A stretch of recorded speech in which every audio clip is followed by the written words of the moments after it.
우리 모두는 모호하고 막막한 불확실성 때문에 불안해합니다. 특히 공동체의 리더들은 조직원들이 느끼는 불안을 100%가 아닌 200%, 300% 이렇게 배로 느끼게 됩니다. 코로나 시국을 맞으면서 더 예측하기 힘들어진 미래. 이로 인해 모두가 불안해하는 불안의 시대에 살아가는 우리에게 인지심리학과 김경일 교수는 이러한 물음을 던집니다. 불안, 언제까지 극복의 대상으로 보실 건가요? 1999년에 개봉한 주유소 습격 사건이란 영화를 아실 겁니다. 극중 유호성 배우가 연기한 무대포라는 배역이 여럿이서 한꺼번에 덤비면 어떻게 하냐는 질문에 답하며 한 대사죠. 상대가 100명이든 1000명이든 난 한 놈만 패. 다른 일도 비슷합니다. 해야 할 것들이 한꺼번에 닥쳐오는 골치 아픈 상황에서 일단 한 놈만 잡아서 깨끗하게 해치우면 다른 일들도 자연스럽게 처리되었던 경험 있지 않으신가요? 일단 제일 작고 만만한 놈부터 조지세요. 이렇게 그때그때 전달받은 작은 일을 완수했을 때 성취감 또한 반복적으로 생기는데 이 또한 무시하기 어렵다고 합니다. 어쩌다 한번 10점짜리 성취감을 느끼는 것보다 3점짜리, 4점짜리까지 성취감을 자주 느끼는 게 훨씬 그 사람을 만족시키며 성장에 도움을 줍니다. 우리 불안한 시기에 업무적 선택과 집중에 더불어 좋은 감정도 더 잦게 느끼도록 마음과 환경을 조성해서 조직을 성공적으로 이끌기를 바라겠습니다.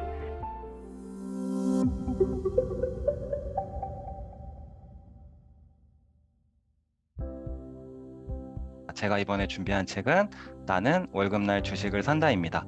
제목에서부터 어떤 내용인지 딱 감이 오는 책일 텐데요. 요즘 우리 대한민국 사회에서 대두되는 고령화와 노후 대비가 안 된 후에 노후 빈곤이 사회적 문제로 대두되면서 노후 대비에 가장 적합한 해결책을 투자라고 생각했기 때문입니다. 자, 그러면 어떻게 대비를 해야 하고 또 어떤 방식으로 투자를 하는 게 바로 저와 또 여러분 같은 월급 노동자에게 적합한 방법이 될까요? 제가 택한 투자 방법은 주식이었는데요. 이 책을 통해서 어떤 내용을 알게 되고 또 실천하고 있는지 말씀드리도록 하겠습니다.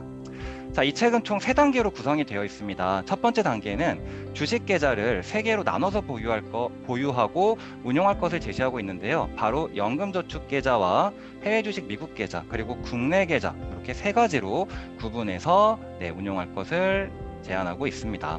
잘 모르는데 기업을 뭐 하나는 오르겠지 하는 생각으로 이것저것 분산 투자를 하게 되면은 투자에 성공하기가 힘듭니다. 그래서 앞서 저자가 제시했던 초우량주에 대해서 고민하고 탐색해 본 결과 초우량주를 초장기 투자하는 것을 목표로 시장의 흐름을 관찰하고 기업의 경영 상태를 점검하면서 나의 자산도 관리하는 방식으로 노후 대비에 힘써볼 예정입니다. 자, 그럼 마지막으로 유명한 투자가인 워런 버핏의 명언을 보며 발표를 마치도록 하겠습니다. 잠자는 동안에도 돈이 들어오는 방법을 찾아내지 못한다면 당신은 죽을 때까지 일을 해야만 할 것이다. 조금은 섬뜩하게 느껴질 수도 있는 명언인데요. 모두 좋은 투자 습관 가지셔서 부유한 노후를 대비하길 기원하며 이만 발표를 마치도록 하겠습니다.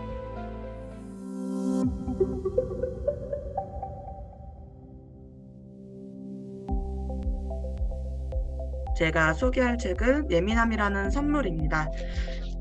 다들 한 번쯤 네가 너무 예민한 거 아니야? 너무 감정적이야. 넌 생각이 너무 많아 같은 이야기나 내가 너무 예민한 걸까? 아니면 내가 너무 감정적인 걸까? 라는 생각을 하신 적이 있으실까요? 현 사회에선 예민한 사람을 예민 보스라고 명칭을 따로 만들어 부를 만큼 정신적, 감정적으로 불안정한 사람으로 바라보며 부정적인 의미로 사용되고 있습니다. 이 책은 예민한 사람은 문제가 있다고 보는 것이 아니라 예민하기에 얻을 수 있던 혹은 얻을 수 있는 장점에 대해 이야기를 해주며 예민함을 타고난 기질이라고 설명합니다. 예민한 사람들은 높은 에너지는 ADHD로, 강렬한 감정은 경계성 인격장애로, 완벽주의적 성향은 감각장애로 오해를 받기도 합니다. 이와 같은 성향을 가진 사람들은 타인에게 받아들여지지 않을까 두려워하고 자신을 수치스러워하며 감정을 억누르려 애쓰게 됩니다. 저자는 그런 모습을 남들처럼 세상을 살고자 하는 몸부림이라고 말합니다. 성인이 되고 어느 시점이 지나서까지 계속 자신을 감추려 하면 우울과 무기력이 찾아오고 심지어 신체적으로도 아픔을 느끼게 된다고 합니다. 낮은 자존감, 외로움, 가족 갈등, 직장 생활에서의 위기가 따라올 수도 있다고 하고요. 저자는 감정은 적이 아니라 마음 깊은 곳에서 당신이 보낸 메신저다 라며 이 신호를 무시할 때 진짜 위협이 찾아온다고 말합니다. 이 책을 내용을 읽기 전까지는 저도 저의 예민함과 함께 따라오는 분노감은 그저 제 자신의 문제라고 생각했습니다. 하지만 책을 읽고 그 모든 감정들이 인간관계에서 또는 어릴 적부터 부모에게서 받아온 영향이 크다는 것을 알게 되었습니다. 저자는 스스로 감정을 바라보고 지지하는 방법과 가족을 돌아보고 과거를 놓아주는 방법에 대해 조언을 해줍니다. 저는 이 책을 읽으며 많은 위로를 받고 저 스스로와 친해지게 되는 자기 개발에 큰 도움을 얻었습니다. 저처럼 같은 고민을 하고 계신 분들이나 예민함이라는 기질에 대해 다양한 관점으로 다가보고 싶으시다면 이 책을 한번 읽어보시는 것을 추천드립니다.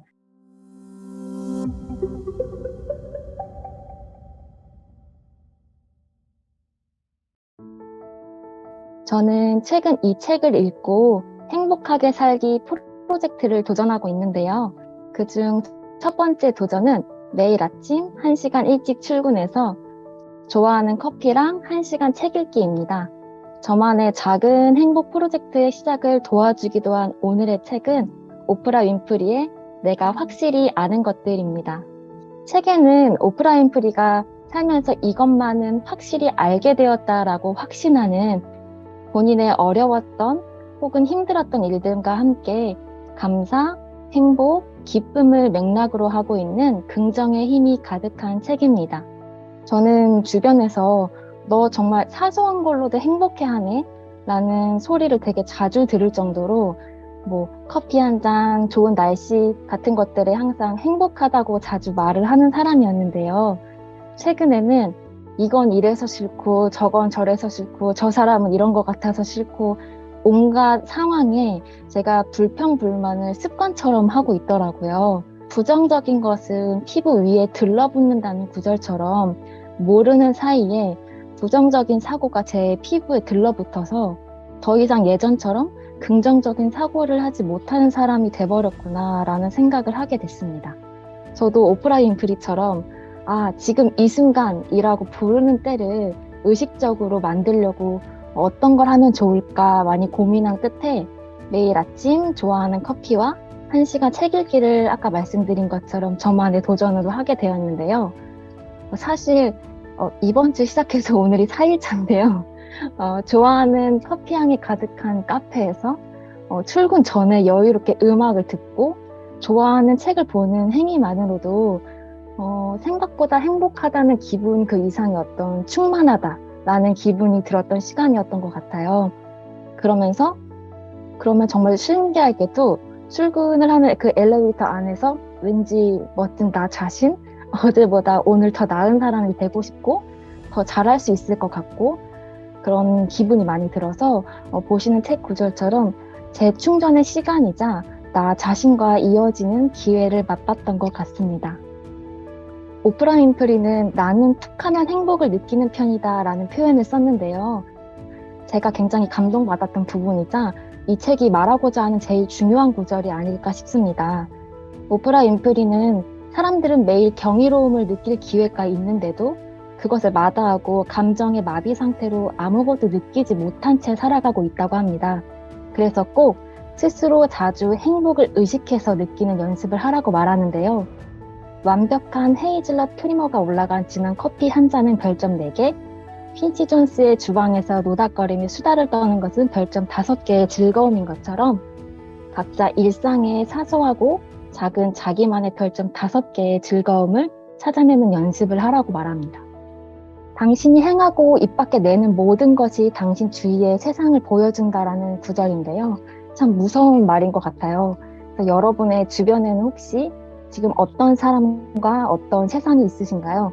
만약 저처럼 행복하다라는 말을 최근 한 달간 해보신 적이 없는 분이 혹시 계시다면 이 책을 통해서 매일매일 행복한 거리를 찾고 연습하시면서 일상의 모든 단계에서 행복을 맛보는 시작이 되시길 바랍니다. 감사합니다.